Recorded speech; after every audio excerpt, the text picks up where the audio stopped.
Iran ने America से मुज़ाकरात के दौरान अपने आधे मुंजमद असासों की बहाली का मुतालबा किया। ईरान के नायब वज़ीर ख़ारजा काज़िम गरीबाबादी ने बताया है कि तेहरान अमेरिका से मेमोरेंडम पर दस्तखत के फौरी बाद अपने आधे मुंजमद असासों की बहाली चाहता है। ईरानी खबर एजेंसी महर न्यूज़ से गुफ्तगू करते हुए काज़िम गरीबाबादी ने वाज़ेह किया कि ईरान के दुनिया भर में अरबों डॉलर के असासे पाबंदियों के बायस ज़ब्त किए जा चुके हैं।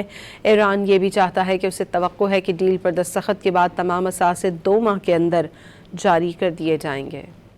ईरान ने अमेरिका से मुज़ाकरात के दौरान अपने आधे मुंजमद असासों की बहाली का मुतालबा किया। ईरान के नायब वज़ीर ख़ारजा काज़िम गरीबाबादी ने बताया है कि तेहरान अमेरिका से मेमोरेंडम पर दस्तखत के फौरी बाद अपने आधे मुंजमद असासों की बहाली चाहता है।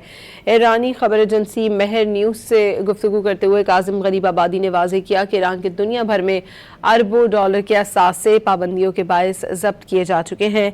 ईरान ये भी चाहता है कि उसे तवक्को है कि डील पर दस्तखत के बाद तमाम असासे 2 माह के अंदर जारी कर दिए जाएंगे।